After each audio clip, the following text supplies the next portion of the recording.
This is episode 281 of the Andrew Hines Real Estate Investing Podcast.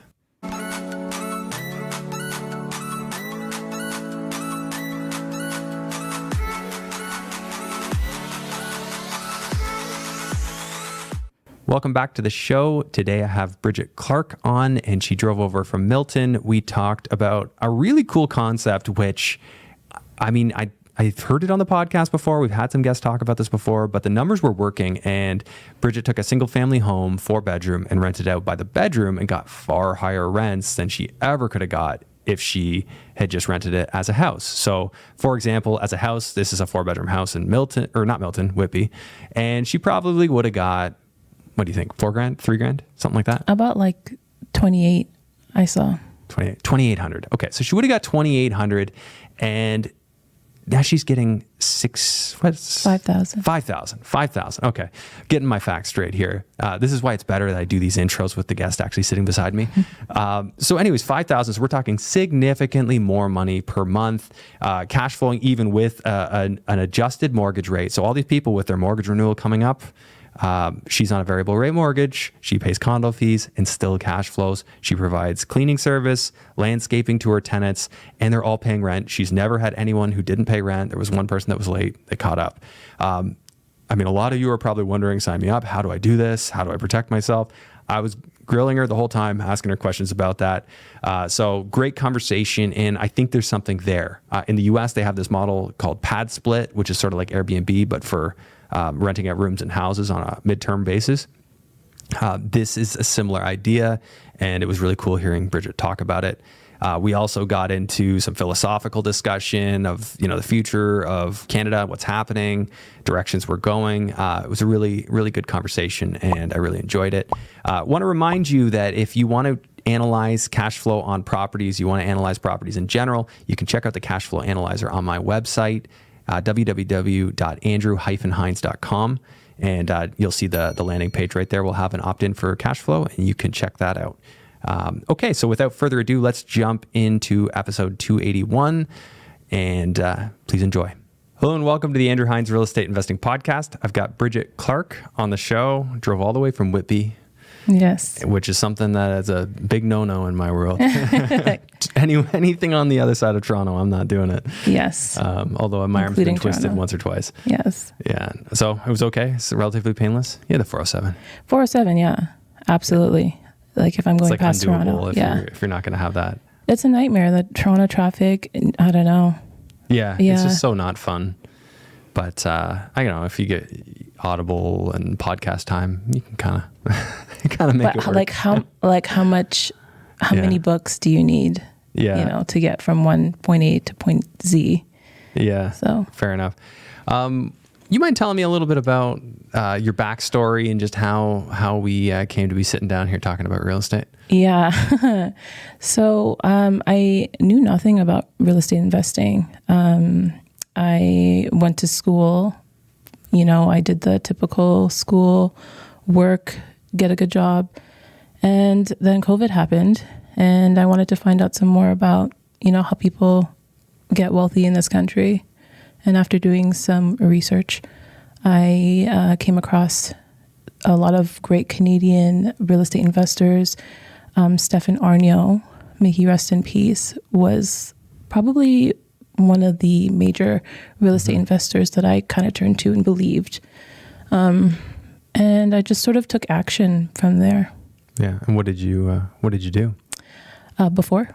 No, well, so it sounds like you were just finishing up school. Yeah. Towards that point. I didn't end up finishing school, sorry. What were you in school for?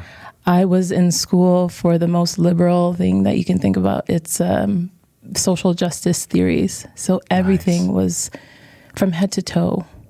I knew nothing about real estate investing, the economics. I knew nothing. I was a baby. I had to start from scratch. So where was this? What was scratch? What was the first real estate thing you did? So I just started to learn about the economics, how our world worked around us. And starting from there, I was questioning, how do I get wealthy? How do I build wealth in this country? And real estate it kept popping up. And so I just wanted to make sure that it was the right strategy for me. And I think in the end it was. Yeah, it's funny because the answer, I mean, not that there's a better answer. It's just like what you could do 4 years ago in real estate compared to now is so much easier then. Yeah. Yeah. Yeah. I mean, which obviously you were a beneficiary of. So 2020 was when you broke onto the scene. Well, so let me backtrack. I got pregnant in 2028 and 2018, sorry. I'm so sorry. 2018. You're jumping into the future here. I'm so sorry. Yeah, it's all right. I got pregnant in 2018 and we needed a place to live. So we bought a house. It wasn't for investment. It was just a home. And so we entered into the market just, typical family. And 2020 happened. Everything was locked down. People were losing their jobs. And it was scary. It was scary for me because there was so much uncertainty, and me with a new baby in my hand, I wanted more for her and for her future. And so I just did all my research that I could. I decided I didn't want to be a victim anymore and that I wanted to create my own future. And so I did that. So after learning about real estate investing, I spoke with my husband and we just took action. We packed up all of our things. We completely changed the house. The house that we bought was a 3-bedroom townhome, unfinished basement. We did the basement. We converted it into another bedroom with a bathroom, and we furnished the entire place. And so we rent out furnished rooms in a townhouse. That was your first home that you did? This is our first home, yeah. So when do you rent those rooms out? What year was it? This was 2021. Yeah. Okay. So bought it in 2018, finally decided to rent all the rooms out. Were you guys still living there? No. So we moved out. You moved out into a different place, rented all the rooms, like Airbnb by the room? Yeah. So when I first started, I wasn't sure what to do. So Airbnb was, very popular back then because people wanted to leave, right? They wanted another place to stay. So it was working for a bit. 2022, not so much. But then I just said, hey, I'm going to fill all these rooms with people who maybe can't afford, the 1 or 2 bedroom home that was going for like, I don't know, $2,800 in Toronto. So I just decided I'll go after that market. People who are sort of like high income earners, but maybe don't need all the rooms, 2-bedroom condo. Yeah. And how are you going after them? Like, how are you reaching them? Facebook Market. A lot of them are referrals. Room for rent? Yeah, but surprisingly, a lot of referrals too. So people knew that I was doing it and they were just reaching out to me. Hey, do you have a room available? I have this student, or I have this person who's coming to Canada, new to Canada, needs a place to stay furnished. They don't want the hassle of finding a place and furniture. There's a big market for furnished rentals for sure. Yeah. Yeah. So I was just thinking about, like, if this were me, what would I do, or how could I enter this market? And I didn't know that there was a need for it. I just did it. Well, I'm guessing from most landlords' perspective, if you rent by the room, you're expecting to get more. Yeah. I know a friend of mine was renting a room in a house, like just a bunch of random people, and it was still like really cheap, like $600 a room or something. I feel like you can do so much more than that now. Yeah, it's been a few years, but even that's still really good, depending on how many rooms you have. So in a 5-bedroom house, is that what you would expect? $500-$600 a room? No, my rentals go for minimum $1,250 per room. And is that your strategy? Like you're all about just getting houses and renting them out by room? It's not my single strategy, but with this one, it works for whatever reason. It works. So, and where's that home located? In Whitby. In Whitby. Okay. So that's the one. Okay. Do you have other properties as well? I do. Yeah. Okay. So that's where it started. 2021. So obviously was it a daughter you had? I have 2 girls now. 2 girls. Okay. So you had your daughter and you were kind of doing the mom thing, staying at home. Yes. And then, so 2021 was sort of you pulling out the thinking cap and waking up, really. Yeah. Waking really? up. Okay. It was like an awakening. Explain that to me. All my life I've been a liberal. I mean, I don't really mean to get political by all here. means, too. My audience should be used to it. I was a liberal. That's all I knew. I don't know what else is like. I don't know if you understand what I'm saying, 100%. but I think liberals they mean good. Generally, they mean good. Communism sounds wonderful. Yeah. You know what I mean? Like these ideas can sound great. It's the practice that doesn't work. Correct. Correct. And I wasn't interested in it. And in university, they tell you, you know, capitalism is the root of all evil, and, you know, that we shouldn't, you know, live in a capitalistic society. Yeah. But it's not true. I think once you have kids and you think about things out besides yourself, it doesn't work. Yeah. Yeah, it's interesting. Like, I mean, obviously all the models are flawed. There's just one that seems to work better than the others, right? Capitalism seems to work better.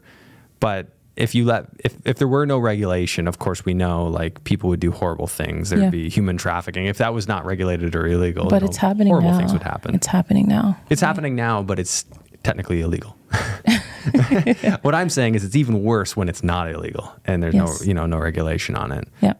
Not to detract, but yeah, so I get what you're saying. So you had something snap your brain out of that mindset where you now wanted to be more, I'm a creator of my circumstance. That's right. And I heard you say earlier, I didn't want to be a victim anymore. I do certainly see a certain group of people that generally seem that way, specifically in the tenant base. I see that a lot with tenants. They're victims. Oh, landlord increasing my rent, like acting as though they have a right to the property. You know, right. like their crappy situation is somebody else's fault, which I think we all need to realize. No matter how bad some crappy thing happens to us is, 99% of the time, you can work through the sequence of events and somehow find out how it was your fault. That's right. And if you can come to that realization, it is empowering, because as a victim, you are saying, I am not responsible. I am not capable of controlling my own situation. But as somebody who takes responsibility, everything is within your control. So even shitty things that happen to you, if it's my responsibility, if I can figure out how that's my fault, now I am empowered to fix it. That's and right. I'm empowered to not let it happen again. And I'd way rather be that. Exactly. Yeah. So it sounds like that's what you got. You figured it out. I did. And you're right when you say it's 100% your responsibility. And I've learned that the hard way. Life is so much better when you take responsibility for your own actions and realize that I could have done something different in this situation. If it went this way, it probably would have worked out. So I'm okay with that, taking 100% responsibility for my actions. Yeah. Yeah. It's empowering. Oh, it's great. It's great. It can suck too sometimes, but it's great way more than it sucks. That's right. And to just be like, hey, this sucks this year, or like all these people crying about the political situation and the state of the economy and how things are harder. Yes, the conditions are harder, but does that give you permission to fail? No, that's on you. Like that's on all of us. If we do it, it's on us. So we can just choose to take it as information and make decisions, which is what we should be doing. Yeah. Yeah. So that happened for you. Okay. So then you did the one house. Where were you guys living at that time? We moved. So currently we live in a live-in flip. Okay. Live and flip. Yeah. So it's fun. So two kids, Yeah. The parents living in a house that's under renovation. It's not so bad. Yeah. Most of the renovations we did before we moved in. So all the messy stuff is out of the way. But we converted. So the new house that we bought, there's a side door.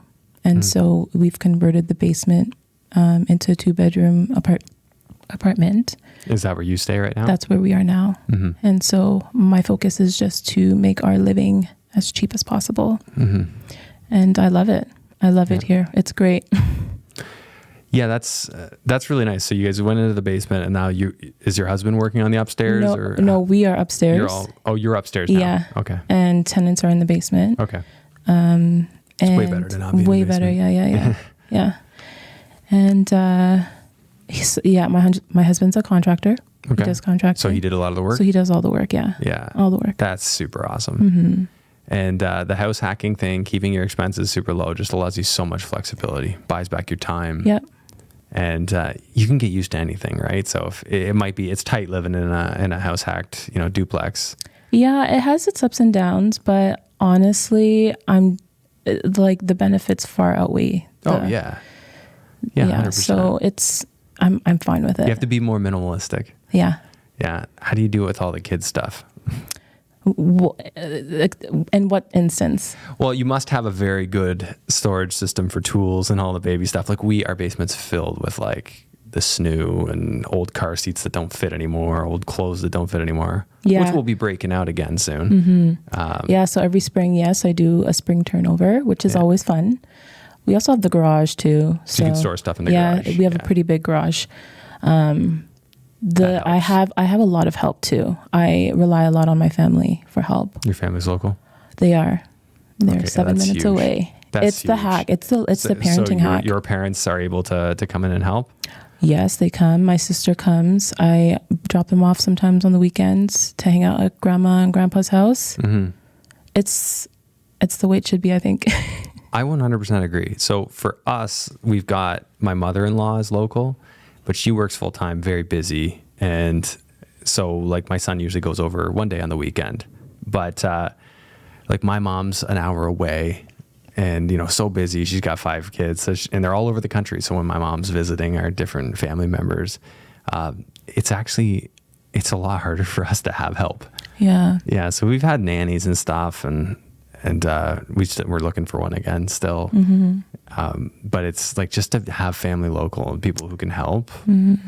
I really wish we had that. So that's awesome that you've got that. Yeah. I don't take it for granted at all. I feel like we have to start from scratch, my husband and I, because we're kind of later in the game, right? We did get into the market, which is all you really need. All you really need is one, right? To start started, yeah. So, but we're not where I want to be yet, which is okay. But at least my kids don't feel squeezed in terms of like what we're trying to do and them still being and having a childhood. Yeah.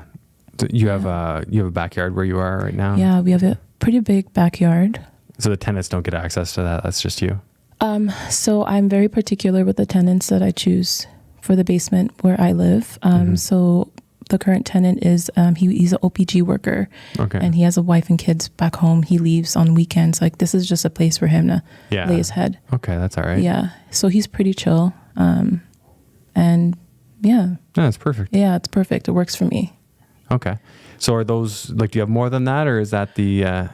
So that's the live and flip. I have the townhouse. I told you the townhouse. I run a property management company, so I have a few other rentals that I kind of do as furnished as well, depending on the area. Okay. So tell me about the ones that you're managing and how that works. Yeah. So I have another place that I'm managing in Scarborough. It's near. Do I need to tell you the address? You don't give me you don't have to be the exact. Well, it's near hospital. Okay. And so I get a lot of like travel nurses, things like that, students. How much difference does it make? So give me an example of what type of units you got and what you think they would rent for normally and then what you're getting by going furnished midterm. Yeah. Okay. So that particular place, it was a 1+10 and we wouldn't get the amount that the owner wanted. So we converted the den into a secondary bedroom. And so doing it that way, I'm able to command a little bit more for rents. For a one, if it went for a 1+10. So 1+10 in like an apartment building, I'm guessing? Yeah. Okay. Yeah. And what do you think? Like, is there a number you could throw at it? Would it be $1,600 a month or $1,800 a month as a 1+10? I think it was at the time was like, like $1,800. Okay. Yeah. In suite laundry, or you had to do coin? In suite laundry, yeah. It feels like things are more expensive than that now. Mm-hmm. Yeah. Okay. And then if you wanted to do midterm, is it going to be $2,500 a month that you get? Like, midterm as like the midterm furnished rental versus just renting out a space normally with no furniture. Here's your lease. Here are your keys. Go fill I think it up. I'm able to command a little bit more now, but the tenant profile was a bit of an issue in that area. Oh, okay. Yeah. So even though you were doing furnished, you still weren't getting, or were you doing furnished? Did I For this misunderstand one, that part? we decided to do furnished. Yeah. Okay. Yeah. And it wasn't midterm. It was still a full year lease. Yeah. Oh, okay. Yes. What kind of tenants are renting that? So they're like professionals, right? Like they're here for a year. So the one guy that rents there, he is from India, came here from India, is on contract here, and just needed a place to stay.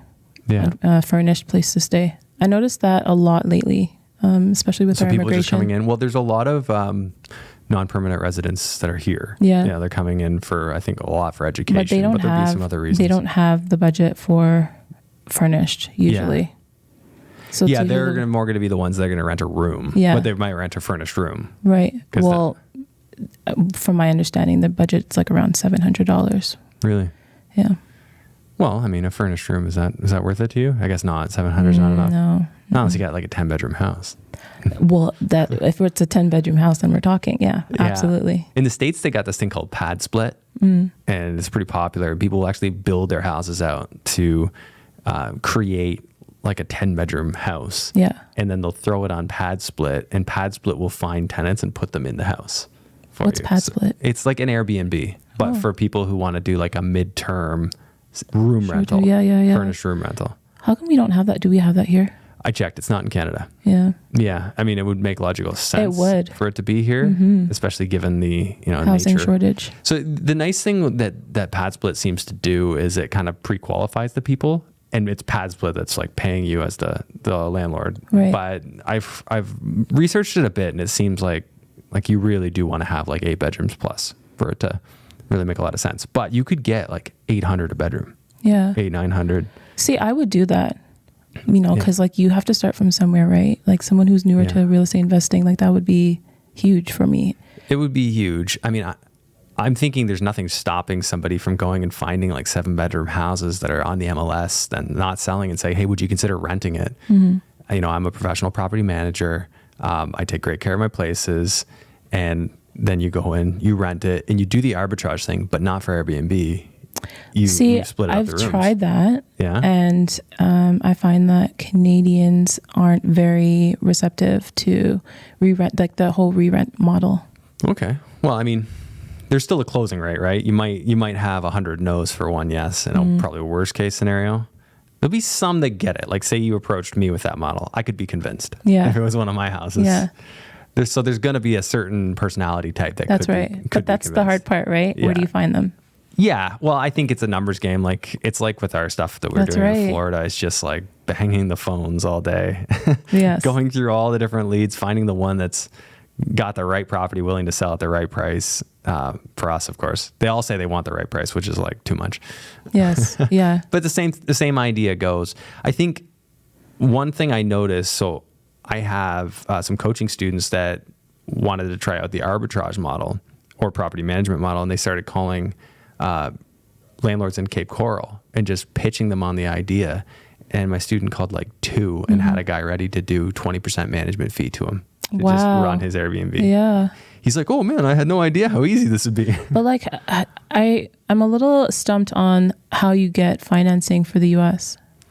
Well, in his case, it was going to be arbitrage, right? So he wouldn't actually need financing. How do you pay the landlord then? So with the management model, you're just a property manager. You're just taking 20%. So the difference would be like you would just coordinate it all. Yeah, My which I point- do already. Yeah, which you do already. So the management thing with Airbnb is obviously it's way safer than arbitrage. So people who are talking about Airbnb arbitrage, they're talking about going in and guaranteeing the landlord a certain amount of rent, which a lot of these guys who my student was talking to wanted. Just give me this rent. You can do what you want. He didn't want to do that. He felt a little uncomfortable, which I don't blame him because you want to get your feet wet, test that market. You don't want your first one in that market to be an arbitrage unless you're insanely confident in your numbers. So he felt more comfortable with that, and he was able to talk that out. So my point in bringing up that story is that there's a way to negotiate these things if you can really put it in perspective of what does the person you're talking to want? What's the problem they're having? If you can word your solution as the solution to their problem, you'll get way more yeses. But there's a lot of barriers. Like I'm not getting the owner directly.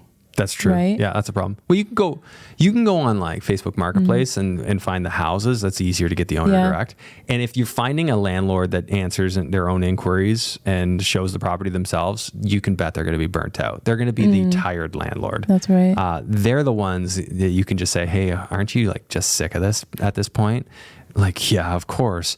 Well, I'm in the business. I think I could help you if you're interested in hearing about it. Oh, what do you mean? You just kind of like get into that conversation, that conversation and say, well, one of the things we do is we actually rent out properties from homeowners like yourself, and we guarantee your rent and we treat it better than anybody else would. Do you want to hear more? And of course, if they're a human being, they'll say, yeah, absolutely. Yeah. Yeah. So that's the idea, is just, it's approaching those conversations from the perspective of who am I speaking with and why would they want to say yes to this? Like, in what scenario would they want to? If you kind of think through some of that, you just position your questions to them to elicit that response back. Yeah. Yeah. So you had some questions. I'm fair game to do that if you want to go over some of the stuff you're wondering about for the U.S. or whatever. Yeah. So with the U.S., I know you're in the U.S. now.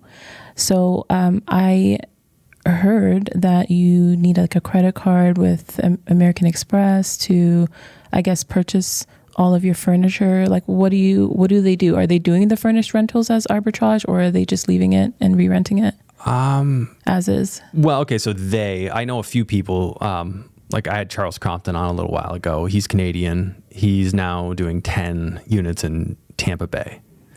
In Tampa. So like an apartment building? Yeah. He got 10 units in an apartment building. They're all like part of a condo community, has a pool. So he's going to do like furnished rentals on Airbnb, probably VRBO, maybe Booking. I don't know if he's going to do Booking.com. But so in terms of furnishing them, yeah, he's got an expense. But as a Canadian, like any of the Canadian banks, like not any, but RBC, BMO, TD, to name like the short list, they all have a U.S. arm that's a U.S. bank that's connected to the Canadian bank. Yeah. So with RBC, I got a U.S. credit card, like easily, just based on my Canadian credit. Hey, can I have a credit card? Sure, you're approved for $25,000. Okay. You can use that for all your expenditures.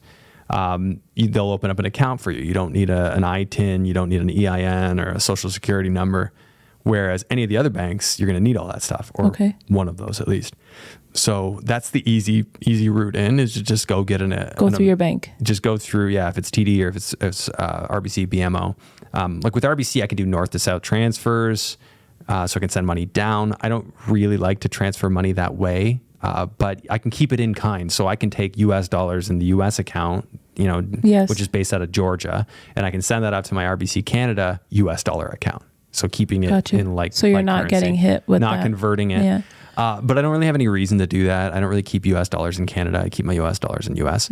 So if I'm transferring currency, I'll use wise.com, which is not the cheapest way you could do it, but it's certainly the most convenient and also very cheap for exchange fees and stuff. So it is literally so easy to get started. Is it that easy? In the US. The thing that I would say is just more of an annoyance is the cost of the accounting and your structure, like maintaining it. You mean your accountant?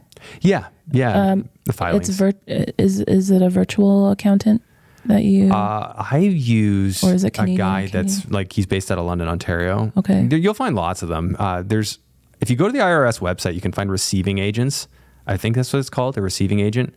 My wording might be off on that slightly, but those are people who are accepting agent. Those are people who are Canadian CAs, CPAs that can help do filings with the IRS for you to get you an ITIN, which is the taxpayer identification number.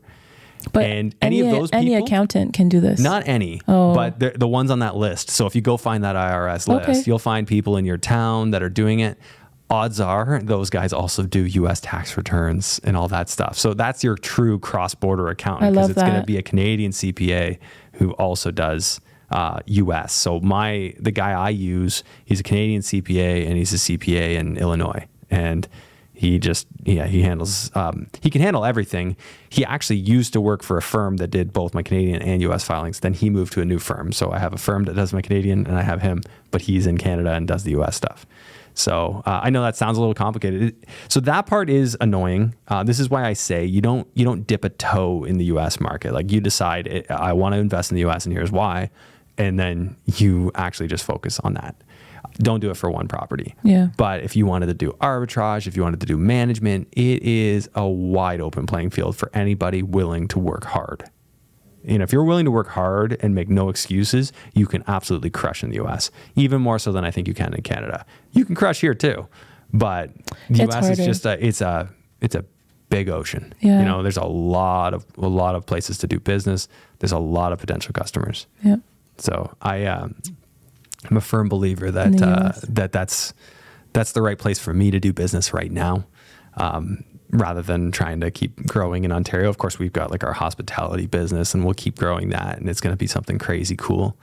But in terms of buying more resorts, like when we come to that point, it'll be most likely US based. Yeah, I don't think, not for now, we're not going to be buying any more houses. I think my next investment would probably be like a motel here, going along with that hospitality business model. Yeah, well, the nice thing that does, and there's a lot of like smart people in our network that are doing that kind of thing and seeing some crazy good results from it. Because if you just look at, if you're in a town that commands like a seasonal presence, like you can get crazy numbers per night. And even though you'll only be peaking from May to October, that can like completely smash the results you'd get on normal leases for 12 months. Absolutely. And I had Dane Boutnar, if I'm saying that right. He was on, I don't know if you heard that episode. He was talking about how he has a hotel just like that in the Port Elgin, Sauble Beach area. Okay. Yeah, he ran me through some numbers. It was insane.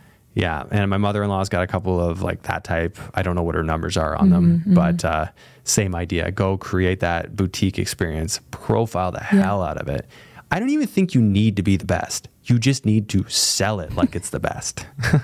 Like your lifestyle marketing, get models, stage that thing. Like, and I'm saying like this is stuff we want to do. Like, cause we have a whole bunch of stuff that we need way more of that. Like staging, great photos and videos, partnerships, like with people to come in and, film their whole experience. Yeah, I love the whole hospitality aspect of real estate now. And I've learned a lot. I think when you deal a lot with tenants and understanding where they're really coming from, you can really play on that and sort of, creating like amazing spaces for people to be in. They love to, take pictures now, Instagram everything. Yeah, exactly. If it's Instagrammable, like Instagrammable is a thing. Yeah. It's a thing. So that's a huge thing to me. It's just, you get away from the regular tenants, which there is a cap on what they can pay. It's an affordability cap. Even though they're getting squeezed and rents are going up, the tenants that are signing these leases can't actually afford them. They're working themselves to death to pay that lease. Whereas you go into the hospitality space, these people they're planning their yearly vacation and you happen to be 1 week of it. You can get a big chunk of money for that. And there isn't the same cap that exists on regular residential rentals on a nightly basis, on a monthly basis.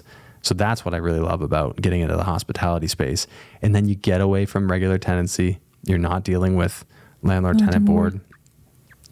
Big thing to do is make sure you're working in a commercial zoning. You're working with a property that is, zoned and allows you to do what you want to do. Because then that keeps all those Airbnb and short-term rental bylaws that come in for residential neighborhoods won't affect you, or shouldn't. I'm not giving legal advice, but that's been my experience anyway. Yeah. Yeah. I just one point I wanted to bring up was, so the property that, the townhouse, for example, if we had just rented that to, a family, we would have been losing every month. Yeah, because like what were your operating expenses between like mortgage and taxes? Like what did you need to hit to break even? In total, about $4,000 to cover everything. Yeah, because we also have maintenance. Yeah. And like a condo fee. Yeah. Yeah. And townhouse and all that too. It's crazy that it's that much. Yeah. And then you'd never get somebody with this interest rate, right? So you had your mortgage renew, condo maintenance fees. Yeah. So if you don't get creative and start coming up with a solution like rent by the room, you're out of luck. Yeah. So that's what you guys decided to do. We did that, and for that property, we're getting $5,000. So you're making money on it now. We are, yeah. And run me through. So it's 5-bed? It is 4. 4. Plus 1 in the basement. So it's a 3-bedroom upstairs townhouse plus 1 in the basement. Okay, so 4 total bedrooms. Yes. Okay, and each person is basically paying what, $1,250? You said. So the principal they're paying $1,450, and that's like the master ensuite. Yeah. Okay.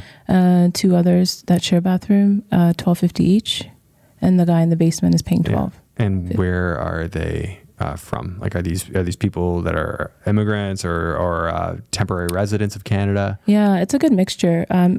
Canadian, I would say 3 are Canadian residents born here, live here, mature. I would say and this about is just like 50s, cheaper than getting their own apartment. In their 50s. Yeah. It is cheaper, yeah. And these are guys that don't want the burden of, I guess, what comes with renting a 1 or 2 bedroom home. They kind of want like an easier lifestyle. Yeah, so everything is taken care of. I provide cleaning as well. And lawn care? Lawn care. So you do that. You cut the lawn. I don't. You hire. Yes. So that's the sales pitch. Live in a house, live cheaper. You don't have to take care of the lawn. You don't have to do any of that stuff. You could probably pay one of them to cut the lawn. I have people who... They're cheap enough. I'd rather, and I'm also like, if I have a good relationship with you, I will do my very best to maintain that relation. I'm a relationship person. Yeah. And I don't want tenants to think, oh, I'm cutting the grass. And, I don't want to get into that. Sure. I just want it to be You get the snow removal done too? Snow removal, yeah. Well, actually, my neighbor, our old neighbor does it for us. And all of that considered, you're still ahead because 4,000 includes... Or is 4,000 plus snow removal, or that's 4,000 including snow removal, landscaping, everything? Yeah, I try to keep the costs really low. Utilities you pay? Utilities are about $180.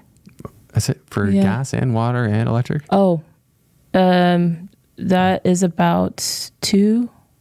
Yeah, $2, because they're not home. Like these guys, they're not there much? No. So water's a low bill then?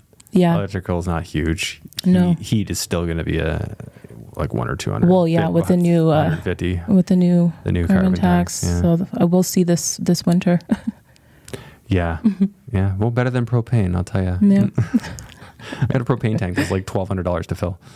Yeah. It's gross. Crazy. And that'll last like a month and a half to 2 months in the height of winter. Isn't that crazy? Yeah. Month and a half. So just be glad that you're not on propane. Are you on propane? Yeah, at our house right now we are. Is it better? Do you find? I mean, propane has, like, for cooking, it's better than natural gas. For sure. I mean, no, like I would rather natural gas otherwise. It's just different. It's not better, but you can't store natural gas that way. Like propane, you can store so much energy in such a tight space, whereas natural gas, like there's very little energy per cubic liter of it. So that's the big difference. That's why propane's a thing where you can't get direct connection to gas. That's right. Yeah. So that's a good thing to stay away from. So are you thinking doing more of these then? What do you mean, the furnished room? Yeah, well, I mean, you've got this house, you've got 4 people in it, and 4 people is not that hard to manage. I mean, I always enjoyed managing my student rentals, and I'd have like 5 or 6 in those, but they were all like study focused, like, people. Describe these people first off, and then we'll talk about the plan forward. So so they're older, right? Yeah. I want to say they're like 50 plus, and all single. Cost of living is very high. And what I've noticed, just based on reading their financial statements, they're just very modest, right? Like they have really great savings accounts. It's just that maybe they can't justify paying, $20-something, $2,800 or why would they want $2,500? Yeah, and if Who it's wants just to be a slave, a slave to their house. Yeah. So, and they have everything taken care of for them. Everything is being cleaned for them. The house is really well maintained. I take pride in that. Yeah, that's awesome. So, is it close to something? Like, what did you need to be able to attract those people? That's so funny. Like, as I said, we bought this house as our family home. I just fell in love with it. I loved it. It's kind of near like the library. There's a little area, a pocket in Whitby that's called downtown Whitby, where there's just a lot of shops, coffee shops. It's very Victorian. Okay. So nice. It's very, very pretty, quaint town. So it's near that. I don't know what they do on the weekend. Do you know, like, employment wise, are they still working? Yeah, a lot of them work in Whitby. One guy works from home. Like white collar jobs or blue collar jobs? He works for a mining company. Yeah, I feel like it's all white collar for that type of scenario. Otherwise, they're going to want a garage and all their tools and stuff. That's like right. that. Yeah, absolutely. Yeah. Okay, so a lot of white collar workers. And what's your due diligence on them before you'll accept somebody into that scenario? Because I got to imagine, like, if you got to evict, are they all separate leases? Yes. Okay. So you can evict one and leave the others in place. Yes.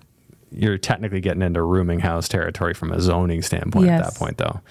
I mean, on a small scale, no one's ever going to say a thing, but... Well, it's what's needed.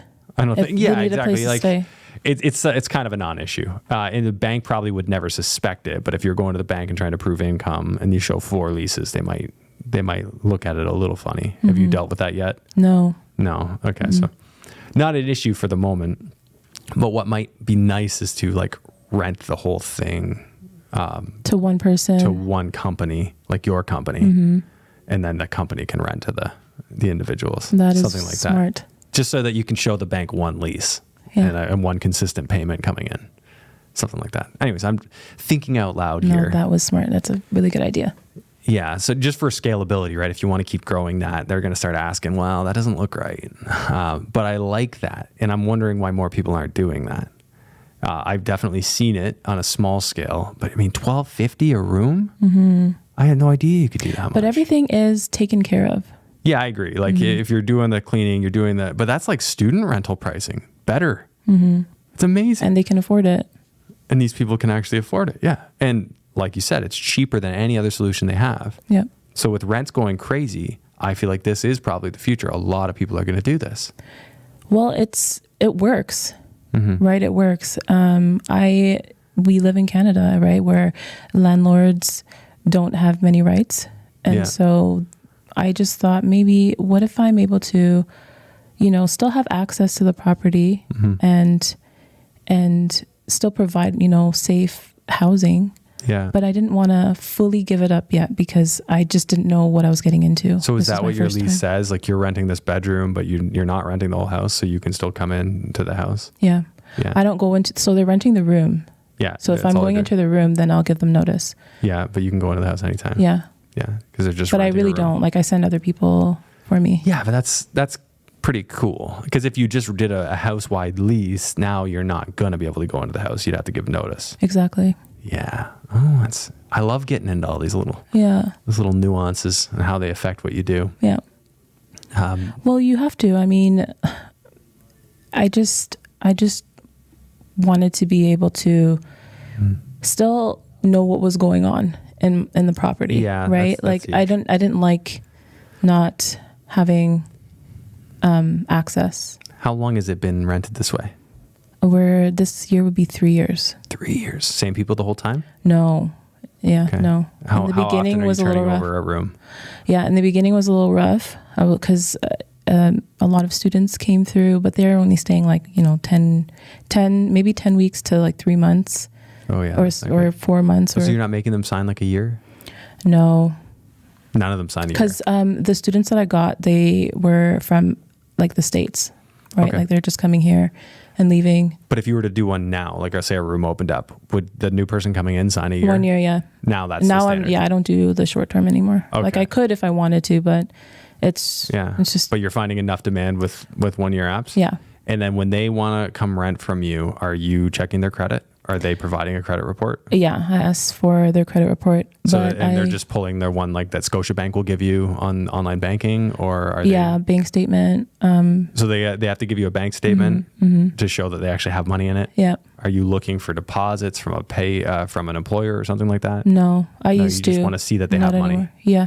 Job letter, pay stub, any of that stuff? Yeah. You do that? Yes. Okay, so you get job letter, pay stub, and then they have to put down last month's rent. And their IDs, and I do my own research. Yeah, that's something that I've brushed over many times is not getting IDs. Don't ever do that because you have no enforcement down the road. If these people screw you for rent, you can't come after them. Whereas if you have their ID and you can find them, you can eventually get your money from them. Yeah.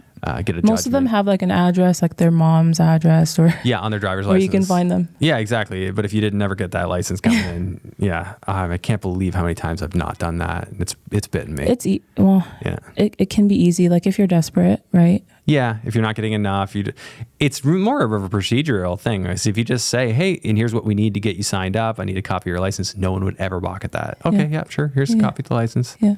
So it's just my own mistake. I mean, I've done it a couple times. Where you didn't a friend would be like, oh, this person needs a place to stay for a night or two. Yeah. Oh, you've done a couple of the short term in the ones, beginning, yeah. Yeah. So what would that house be worth if you sold it on the market right now? So recently, the one across the street, well, in the same complex, just on the other side, sold for $9. Okay. So if you're 900,000, I was just trying to calculate because I was thinking, can you get to 1% rule if you do this? And you're not really there. If you're at 5,000 on 900,000, you're at 0.55, which is sort of in the ballpark of the ones I used to do on the student rentals, and they would cash flow. But with today's mortgage rates, would that qualify? Like, would that cash flow? Doing all that you do? No. So what's your rate on that one? The rate is, we're in variable. So variable. Yeah, that 7% or 6%. 6%? What is it now? Oh, it's like in that 6%. ballpark. Yeah. So it would then. So if somebody went and got a mortgage on that house right now, but your mortgage is probably much less because it was an older. Yeah, we got it. Okay. So if you come in with 20% down, you're not cash flowing even with that model. No. But maybe this gets the juices going for people. If you find a 6-bedroom house, and in a lot of municipalities, there's no cap on number of bedrooms. So it doesn't have to be illegal. Like in London, it was, I think it's changing now, but it was like 5-bedroom max. Yeah. Like that's all you could do. Oh yeah, in London, yeah. Yeah, which is like super annoying. But anyways, I love this idea, like what you're talking about here, because like, what if you could just build a like 10-bedroom house? Do you think that you would have people renting that? Could you rent it? Absolutely. I actually had. I was supposed to get a property that was working with an investor in the Oshawa area, a 5-bedroom. It didn't end up working out, but it would have cash flowed tremendously if I had. Even buying it now. So if you could get a 5-bedroom, assuming that you could still get $1,250, and you think you could, $1,250 times 5, that's 61. $1,250 times 5. Let's see. Sorry, $6,250 a month. Now that's getting even better. Mm-hmm. It all depends on what the number is to get to that house. If you're still 900 to get in there, I think you'd be cash flowing, but not a ton. Yeah, he wasn't going to give it to me for 9. I think he was going to give it to me for like $850. Okay, so we're getting closer to the 1% rule. You're like 0.8. Yeah. You're getting into that ballpark. Mm-hmm. If you could get to 1% rule today in Canada, I think you've got a decent shot at making some cash flow. Yeah. Well, this is just one example, right? Like you can make it work. You can make it work if you really wanted to, which was pretty much what I wanted. I wanted to make it work. It had to. Do you think this would work in a place like Hamilton? What do you mean? I'm not familiar with the Hamilton market. Same idea, though. Like, there's nothing. It's not like Whitby is this unicorn. Yeah, like it's the only city. People need places to live everywhere. So if somebody had, what I'm getting at is, if you had a house with you had the up, you had the down. So you already had the duplex and you had the garden suite. And say between the garden suite's 2 bedrooms, say the house has got a 3 and 3, you got 8 bedrooms. Oh, absolutely. This could work. Oh my gosh. So rather than renting the garden suite as a garden suite, do you rent it by the bedroom? And then is it more by the bedroom because there's only 2? Like, would you get $1,500 a month for it then? Because I don't know that there'd be any point in renting the garden suite that way. Maybe you just want to rent it as a unit because it's going to get, $2,200 or $2,500 a month anyway. I mean, I would rent it by the room. That's just me though. Just because that's your procedure already. You're already doing that. Well, because I know I can probably, depending on how it looks, you think you might be right? able to push it a little further Yeah. if it's a brand new product? Because I don't know how nice what you have is right now. But then again, you face the issue of tenant profile. So I think if you're going to do something like that in Hamilton, it would have to be around, I don't know, like one of the hospitals? Yeah, hospital or Mac. Well, if you're around Mac, you're getting students, but you might get people who are coming for research. Yeah. Yeah, you're not too far from a hospital regardless of where you are in Hamilton. I mean, just from my understanding, I'm not the expert, but yeah, you've got Mac, and then you got that other hospital just on the mountain right there. So yeah, say you had something where you could make that work. I'm just trying to think, how do you get more bedrooms? Because if you have a 10-bedroom house out in the country, that's not going to work. No. You got to be in town. Yeah, unless like close to everything. Unless they, have a company out there. Yeah. Maybe they're building something. Yeah. And do you have, what was I going to say? Oh, do they all have cars? 2 have cars, and this is obviously an issue with townhouses because visitor parking isn't. Yeah, you can only have max. So the guy who runs the master, it's included in his rent, so he gets the parking space in front of the house. So he gets a bigger bedroom and he gets a parking space, and he pays like $200 more than the others. Yeah. Okay. But the other ones don't have cars typically. So one other has a car, and he just parks in visitors. Okay. Yeah. And then the rest don't, but they take public transit. They walk or they get an Uber. Yeah. And you're okay, like situationally, like when you see an application come in and somebody doesn't have a car, you're still seeing that they have money. Like you're looking at their account. And what would your threshold be for that person? Are you looking to see that they got $5,000 in the account? Like, what do you want to see?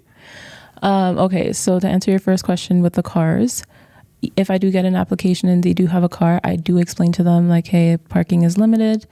It's not always guaranteed. And depending on like if they're okay with that, then I will allow them to stay.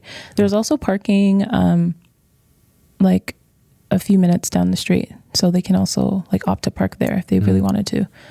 But for your other part of the question, which was the amount that I want to see on paper. Yeah, like what do you want to see? I'm just trying to get an idea. You're looking at this person, they don't have a car, they're ready to come move into your bedroom. I mean, I'm all kinds of suspicious when people are applying. I'm very curious. That's why I always liked students, because it was just so easy to understand. With these scenarios, I'm like, are you going to screw me? Yeah. So there's this one guy, I had him wait for like 3 months because I wasn't sure. Yeah. But he was persistent, and I was like, all right, fine. Let me just, see your financials. I don't have a particular number, but generally I would say I'd like to see at least, 6,000-ish around Show there. that they have 6,000 in cash. Yeah. If they're paying 1,200, you want to see that they got like 4 months of rent just in cash coming in. And coming in, they got to put last month's down plus first. Yes. So that's already going to eat up half. But I also look at their spending too, because they have to provide the statement, right? Their monthly statement. So if I'm looking at their spending and it's way less than, what they're making. Yeah, what they're making, then But there's got to be a reason that they have only $6,000. They're not saving. Like these people have no assets, right? No. They're asset free. They're working a job. They're making money. They don't want to spend a lot. I'm just trying to, wrap my head around, because I mean, somebody listening to this podcast is probably going to want to know, how could I protect myself? How could I, buy a house and then put it up for rent by the room and protect myself and not have to get into situations that I'm kicking people out, which I'm sure you've had to do. No? Yes? Kicking people out? Have you had to? No. No, you haven't had. Have you had non-payers? No, everyone who's come in is paid. I've had one person who missed a payment, but then they caught up? Yeah. Okay. It was just like a miscommunication. They didn't like they weren't aware of first and last. Yeah. They thought just like month to month. Yeah. Okay. So but this is, so you've had a good track record with this. But it's because I like to go and sit with them. I want to find out as much as I can about this person. Mm-hmm. What kind of personality are they? Like, is this someone that I want to have a relationship with for 12 months? Mm-hmm. Right? And how often are you talking to them? Well, whenever a unit, like let's say someone's leaving and I have to meet with a new person, I meet with them maybe once. You probably see the other people once, there. And if I'm not sure, then I'll be like, hey, do you want to, meet again? Let's sign the lease or whatever. But I'm meeting with them face to face and having a conversation, and I'll talk about something randomly just to see like how they'll react to it or what their opinion is. Yeah. Try and get a feel if they're just super to try to get liberals. a feel. Yeah. Exactly. You don't want those? Yeah. Oh, that's funny. I have one tenant right now who is not the kindest to deal with. But Yeah. Such is life. The other tenants are okay. It's not causing Everyone conflict. else is pretty cool, but he's like, I don't know. Okay. I don't know what. Some people just have their whatever issues that they have. I don't know. They want to take out their issues on everyone. And what's are they all sharing internet that you provide? Yeah. Okay. TV package too, or no? Just Netflix. Oh, so they just all have their own Netflix accounts, or you provide one We have it on the main TV? It's like yeah. Okay. I mean, it sounds like a good deal for the tenants. I'm constantly thinking as you're talking, I'm like, how could you scale this? What could you do? Like, hey, I think what's the honestly, secret sauce this here? is. I think it's at its max. I think for me, like as you're you not going said, to do more. what could I do more? It's a townhouse. Yeah. There's hardly any backyard space. Well, no, I don't mean add to that property. I'd be thinking, how can I make the numbers pencil so I can go pitch a landlord on this? You know, I think maybe just one interest rate drop would be pretty good. But I mean, I'm not dependent on that interest rate drop anytime I think, soon. you know, potentially if the price per bedroom goes down on larger number of bedroom houses, like if you can find a 6-bed, or if you can find one where you can convert a bedroom or something like that, you might be able to pencil the numbers where it's like close to 1% rule. Yeah. And I look at that in two different ways. One, I look at that as, hey, great, you're going to get a cash flowing property, but how can I scale that? Like I would only do it if I could scale it to, if I thought I could scale it to like 30, 40, 50, because then it becomes meaningful. In Canada? Yeah. If I were going to do it at all. Otherwise, I just go to the States and do something down there. But I'm saying, my point is, I begin with the end in mind. I'm not going to start a strategy that I don't think I can scale. I've done that. I've done that too many times. It's weird. I've been investing for a long time now. Like 2011 is when I started. Yeah. So I'm just like, whereas other people are like, get me into that door, get me a rental property. I don't know. We'll figure it out from there. I'm like, okay, no, done that. Yeah. How can I scale this? And then if I decide it, move forward and do it big time. I don't know if I want to be big time here though. Yeah, I agree. If I'm being honest, like. So U.S. is in your future plans or somewhere else? I think so. I think maybe what I would really like to do is maybe get a motel here. Oh yeah, you're saying a motel would be nice. I also kind of want to build in the future. Let's say, I don't know, 10 years from now, I would really like to build like Christian community housing somewhere far out in a gated area. Yeah. Create like a little bit of a Christian commune. I really do. Yeah. Like I'm Christian, so I fear for our people in the future. Yeah. Like that's an interesting point. And I think that makes a lot of sense. Like I think what we're going to see, this is like my little prediction for going forward, is because Canada has become such a melting pot of, quite frankly, cultures that don't really blend that well. Yeah. I think Christians and Muslims can get along really well because it's a very, very common set of values. But some of the beliefs in some other religions don't mesh quite as well. So it takes more time to sort of assimilate into the culture here, which I think Canada has less and less of a defined culture as it keeps immigrating more. So I think what we're going to see going forward is more like small pockets and private communities, private membership groups where they are sort of exclusive, and it's people like, you know, with common value systems kind of forming small communities. And that's nothing new, if we're being honest. Like you've got Chinatown, you got Little Italy, you've already got this stuff. I think we're just going to see it more pronounced going forward. Right. Because I think that a critical thing for society to work well is to be a high trust society. And what we've obviously seen in Canada is lower and lower trust, with all the cars being stolen, all the hatred that came out through the lockdown times and all that stuff. It kind of reduced that. But people, what I'm getting at is I think people are going to push back the other way. And I think that'll be a good thing. I mean, it's definitely made me think a lot more about my faith. Living in Canada, it's scary. It really is scary, especially for a mom. Seeing all the violence that's happening, even in our schooling system. That's really my goal. That's pretty much why I wanted to get into real estate and start building wealth, is for my children's education. And making sure that they are learning things that they can actually use. On the way here, I was talking to my friend. We were talking about like they don't teach collaboration in school. They don't teach about, working together. Really? Well, when you think about how like they're tested, it's all individualized, Mm-hmm. right? And then the moment you have a group project, it's like, oh, this person didn't do enough work, that Yeah. kind of. So I want my kids to learn that working with people is the way to go. Yeah. Working together as a community. Yeah. Working together, being kind. Being kind, yeah. I think one of the big things my dad taught me is like, people will define you. People will look at you and define you based on your quality of your work. Yeah. And I feel like nobody got that memo. I see like people who lie, cheat, steal time, steal stuff. And I've seen the grossest things. And to me, like being naive, I guess, because I think people were raised with like the values that I was raised with. Yeah. And it's just not that way. Did you go to Catholic school? Yeah. Yeah. Yeah, too. my dad was a teacher at a Catholic school, Yeah. but like my parents were super hardcore Catholic, Yeah. and so I got the "What would Jesus do?" for just about everything. Andrew, what would Jesus do? Or pray about everything. Yeah, which I mean, I love the values that instilled.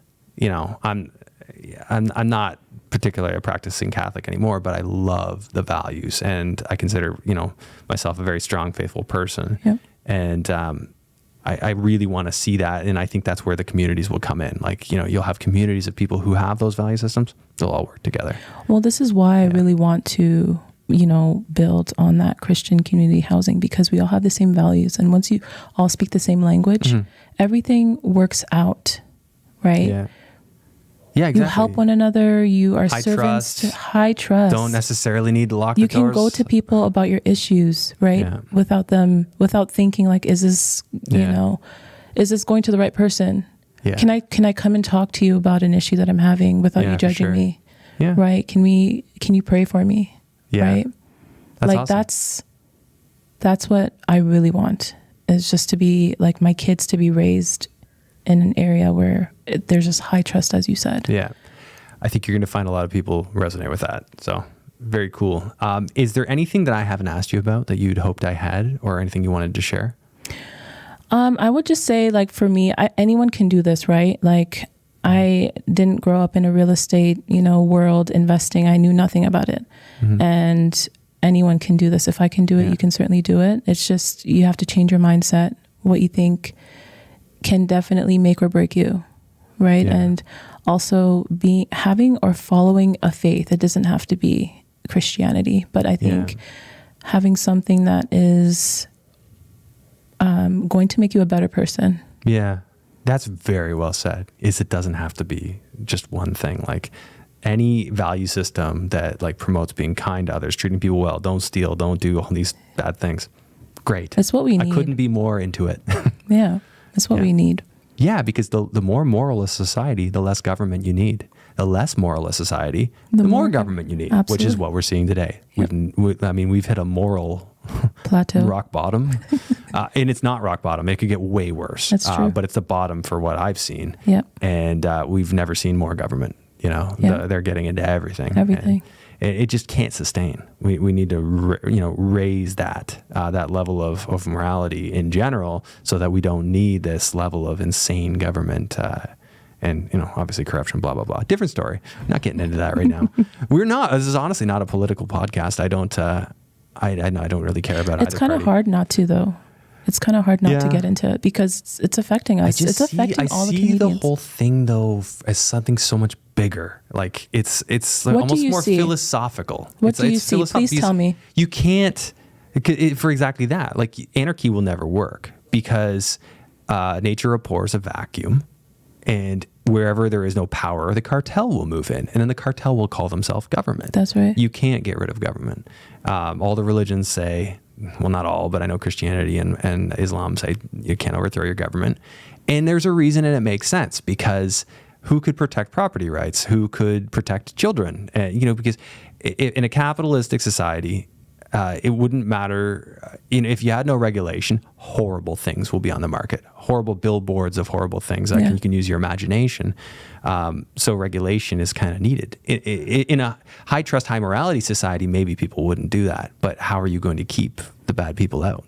That's where, so can you go completely conservative and have no government? No. And, you can't go completely the other side and have nothing but government. That won't work either. And I'm just like, what's the point of all of it? What I need to focus on is exactly like what you're talking about. I need to focus on my situation. And what am I doing to make my situation to serve better? other people and serve other people too. Create communities, serve your local community, build high trust communities. And then that paves a path forward. Yep, because that's right. Trying to vote harder and vote better, I mean, is it really going to work? Is Pierre really going to undo what Justin did? I don't think so. Not in time, at least. Not in the time that when Canadians need it. Because what Canadians need, multi-generational Canadians need, is they need a thoughtful immigration process, and then also to have kids that they raise with their own common set of values, but a thoughtful immigration process that allows time for the people coming in to acclimate to the way of life here, rather than throwing millions in a year. And that's where, JT says Canada has no identity. Well, why doesn't it? Mm-hmm. Because we just threw a whole bunch of different cultures into one country. Yeah. And it doesn't always blend. And it's not nothing about superiority in one culture is better than another. It's about, do they blend? Mm-hmm. And 100%. Yeah. You brought up a really interesting point about not having any government. Mm-hmm. I think a lot of Canadians, a lot of people in general, haven't experienced that. They haven't experienced a world where there's like a lack of government, because if we didn't, then everyone would pretty much be like feral, right? Like some heinous things would happen. Well, look at Mexico, because they didn't have the strongest government, still don't. But then you have the cartel. Mm-hmm. Wherever the Mexican government leaves a vacuum, the cartel occupies. Like, you create that vacuum and something will move in. Yeah. Who will protect your private property if no government and no cartel? I mean, the cartel's providing some sort of a service, I'm sure. Mm-hmm. They're keeping other people out. Like, I'm sure there are Mexicans that look at the cartel and say, I'm glad they're here. Yeah, they've helped us. They've helped us. Yeah. I mean, obviously they do horrible things too. I'm not condoning it. It is what it is. So the whole vote harder thing, left, right, I mean, I've pretty much checked out of all that. Same. And I'm just focused on what can I do? What can you do? Yeah. I think for me, yes, I'm in the real estate industry. I, of course, love doing real estate, but I think serving and giving back, like to my church, mm-hmm. like they do so much more than I could. They do way more than I can do, Very cool. And I it's helped me a lot mentally. Every day, I don't worry. Yeah. Like, they can say whatever on the news. Yeah. I don't worry about it. It's not for me to worry about. Yeah, I turn it off. I don't pay any attention. I don't. Yeah. It's better not to. Yeah. Very, very, very true. So we're getting towards the end of our time here. Where do people find you and follow you, learn more? Yeah, you can just send me an email, info.casabria@gmail.com. Casabria? Yeah. Or you can follow me on Instagram. Instagram at? BBRIDGEITTE. I think that's where we were talking. Yeah. So what's the end of that? Bridgette Lee. Bridgette Lee. Okay. All right. That was great. Yeah. Good chat. We went in a lot of directions. Thank you so much for having me here. Yeah. Thanks for coming over. I'm super grateful to just have this conversation with you. Yeah, it was a good back and forth. A little different too. We went down some other paths with the conversation, which I thought were good. Yeah. Yes. So that's true. I like to keep it fresh. So yeah. All right. Very cool. Okay. Bridget, thank you very much for this, and look forward to staying in touch. Thank you for having me.